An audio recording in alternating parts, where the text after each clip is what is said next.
Assalamualaikum warahmatullahi wabarakatuh. Selamat pagi semuanya. Eh, yang terhormat, dosen pengampu mata kuliah Etika Bisnis, Ibu Oktavianulita Tishpasari, SE, MSI, AKSI, dan rekan-rekan sekalian. Ya, puji dan syukur saya panjatkan kepada Tuhan Yang Maha Esa karena atas berkat, rahmat, dan karunia-Nya sehingga kita semua dapat berkumpul dalam keadaan sehat walafiat. Baik, sebelumnya izinkan saya memperkenalkan terlebih dahulu. Saya Dena Anggraena sebagai moderator dan ada 4 rekan saya yaitu sebagai pemateri. Tanpa berlama-lama, langsung saja ke pembahasan materi yang pertama yang akan disampaikan oleh saya sendiri. Nah, di sini ada akuntansi sebagai sebuah profesi, yang dimana akuntansi sebagai sebuah profesi tidak sekedar merujuk pada kemampuan teknis atau kecakapan individu dalam melaksanakan tugas akuntansi. Maka profesi jauh lebih dalam dan kompleks sebab ia berkaitan erat dengan struktur sosial yang terorganisir yang bertujuan memberikan layanan publik yang vital. Suatu profesi termasuk akuntansi adalah komunitas sosial yang beranggotakan individu-individu yang telah memenuhi kualifikasi tertentu melalui pendidikan dan pelatihan khusus. Para anggota profesi ini diikat oleh sistem sertifikasi dan akreditasi yang memastikan bahwa mereka memiliki pengetahuan dan keterampilan yang dibutuhkan dalam praktiknya. Mungkin sekian materi yang saya sampaikan. Materi selanjutnya yaitu akan disampaikan oleh rekan saya yang beranggotakan ada Anissa, Shiva, Aul, dan Selvi. Kepadanya saya persilahkan. Terima kasih kepada moderator yang telah mempersilahkan saya. Lalu yang selanjutnya yaitu ada etika profesional. Etika profesional merupakan bagian penting dari tanggung jawab profesional, yang dimana etika profesional ini dimediasi oleh peran, yaitu tanggung jawab khusus yang menyertai peran tertentu.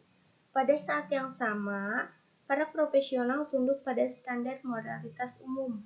Oleh karena itu, standar profesional suatu profesi terkadang dikritik oleh masyarakat, yang akibatnya dapat mengarah pada perubahan standar dan etika profesi.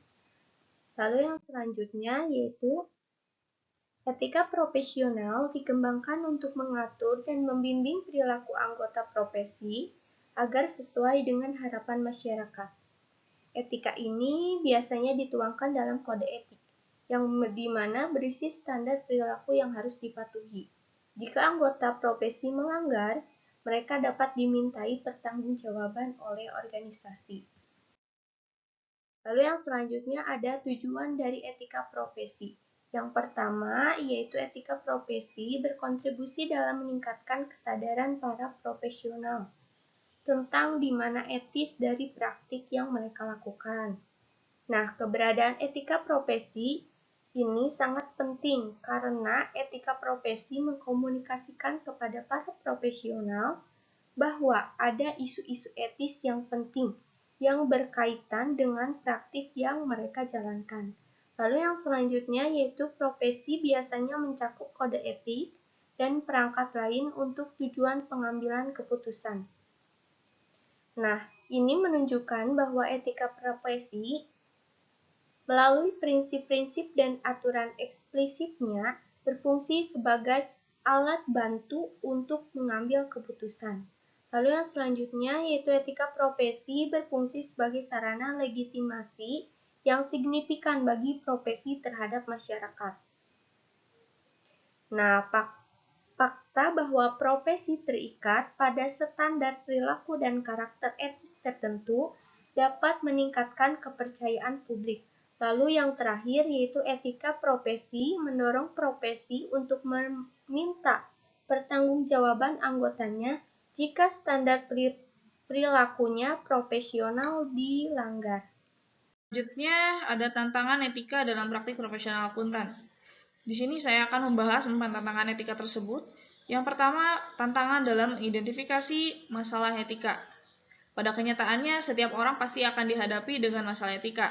Maka, akan membutuhkan kepekaan moral untuk menyadari adanya masalah etika. Yang kedua, akuntan akan dihadapi pada masalah dalam merefleksikan dimensi yang etis. Hal ini memerlukan kosakata dan kepekaan etika untuk menilai berdasarkan standar etika. Lalu yang ketiga, seorang akuntan akan menghadapi tantangan dalam membuat penilaian yang etis. Untuk menghasilkan sebuah alternatif, menilai dan memutuskan tindakan yang tepat atau tindakan yang akan dilakukan.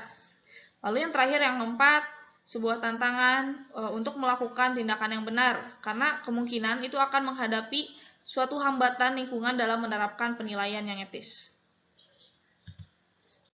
Selanjutnya, kode etik sebagai alat pengambil keputusan. Pedoman etika dan kode etik merupakan alat penting dalam etika profesional. Semua profesi itu memiliki kode etik. Selain itu, banyak juga perusahaan dan organisasi yang memiliki kode etik dan pedoman perilaku mereka sendiri. Biasanya, kode etik itu merupakan pernyataan yang lebih luas daripada pedoman etika organisasi. Dan kode etik itu seringkali mencakup pernyataan, nilai, dan misi. Kode etik akan menyatakan prinsip-prinsip dasar yang harus memandu perilaku dalam praktik profesional. Biasanya, kode etik mencakup prinsip-prinsip yang lebih luas dan pedoman yang lebih rinci untuk perilaku. Selanjutnya, ada organisasi yang mengatur kode etik akuntan profesional, yaitu IFAC atau International Federation of Accountants yang merupakan organisasi global untuk profesi akuntan internasional. Bagian penting dari IFAC adalah dewan-dewan penentu standar internasional. Salah satunya adalah Dewan Standar Etika Akuntan Internasional, atau disebut dengan AISBA, yaitu International Ethics Standard Board for Accountants. AISBA ini mengembangkan dan menerbitkan kode etik profesi akuntan, serta mempublikasi dan dokumen lain yang berkaitan dengan etika profesi akuntan. Kode etik ini merupakan sebuah landasan etika profesional resmi profesi akuntan internasional. Lalu, AISBA ini merupakan badan independen yang menetapkan standar dan kode etiknya yang dirancang sesuai dengan standar internasional. Terima kasih atas kesempatannya. Di sini saya izin melanjutkan dengan materi yang sama, yaitu Kode Etik Akuntan Profesional.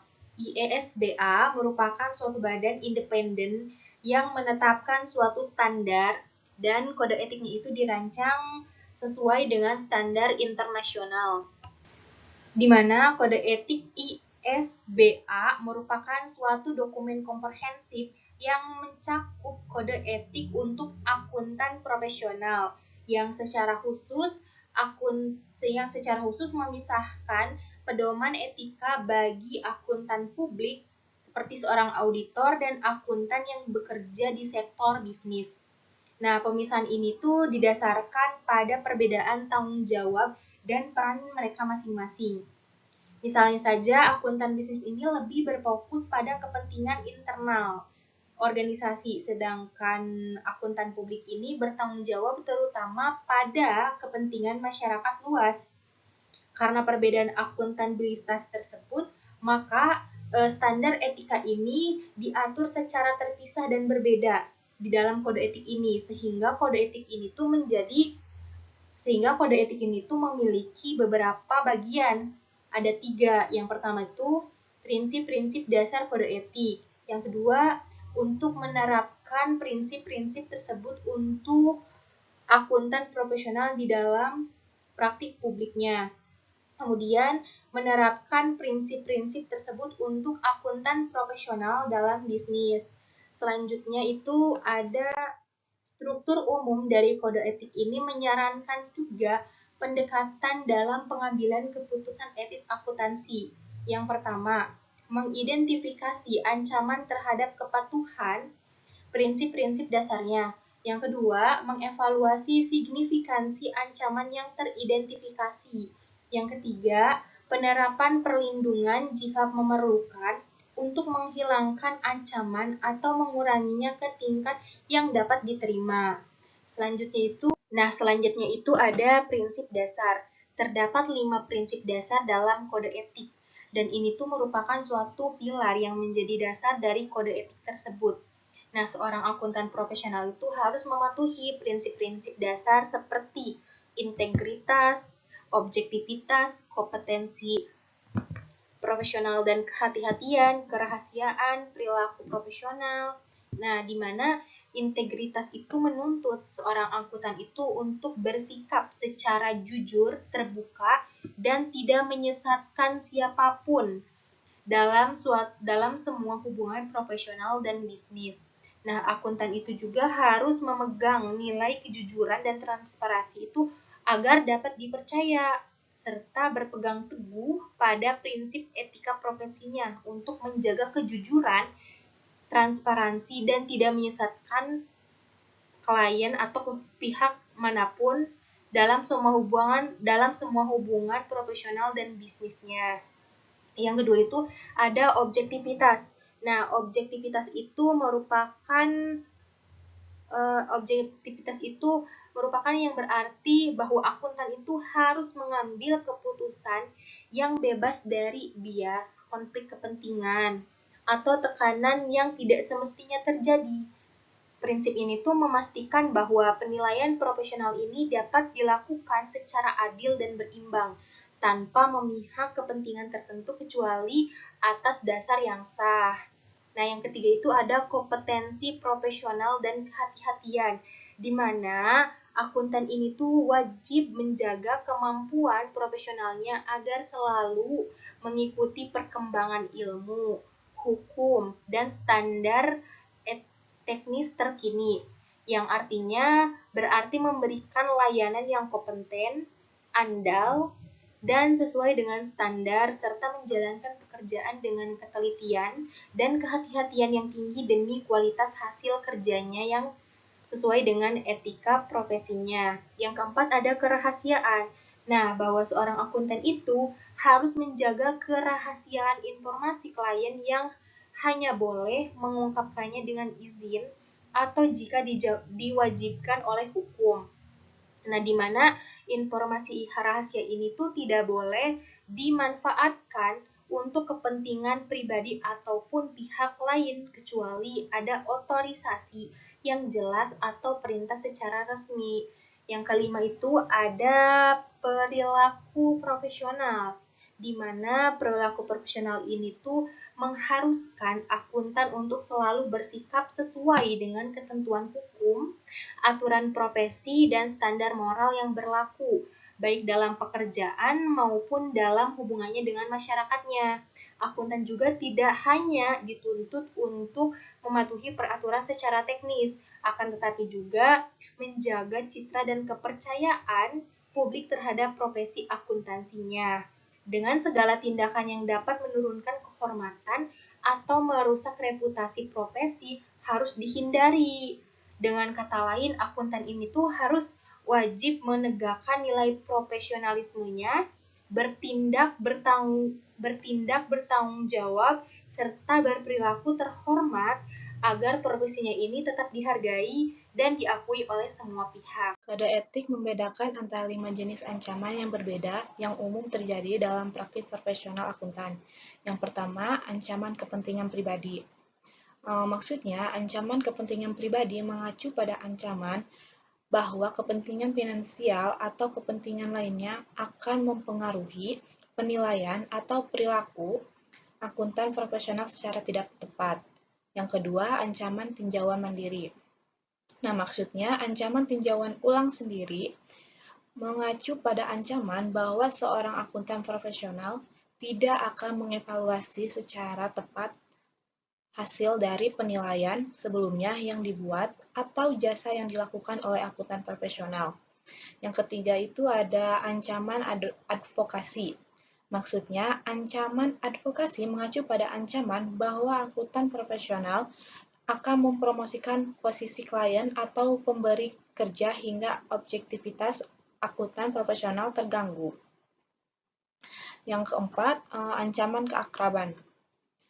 Maksudnya, ancaman keakraban mengacu pada ancaman bahwa dengan hubungan yang lama atau dekat dengan klien atau pemberi jasa kerja, seorang akuntan profesional akan terlalu bersimpati pada kepentingan. Yang terakhir itu ada ancaman intimidasi.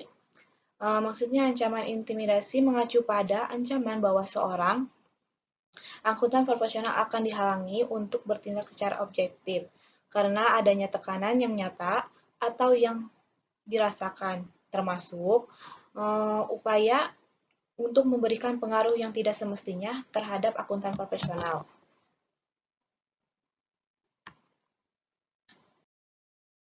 Kemudian tindakan perlindungan dalam kode etik profesi akuntan.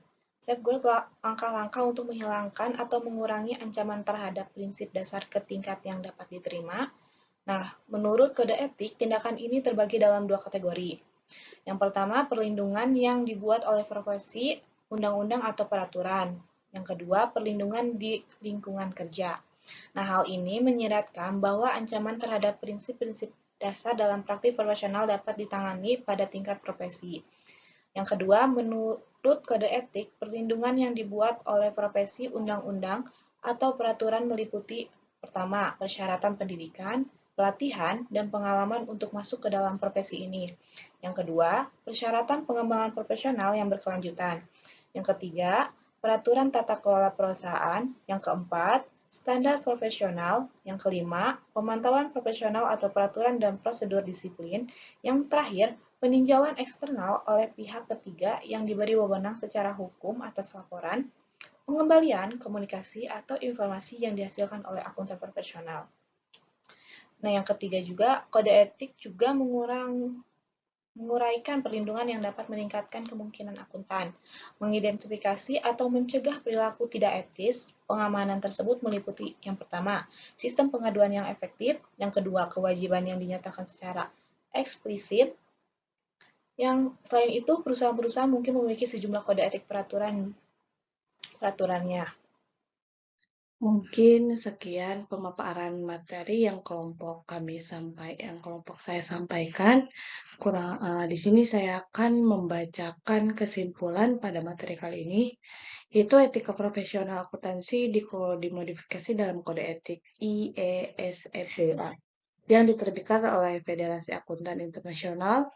Kode etik ini didasarkan pada seperangkat prinsip-prinsip dasar integritas, objektivitas, kompetensi, kehati-hatian profesional, kerahasiaan, dan perilaku profesional.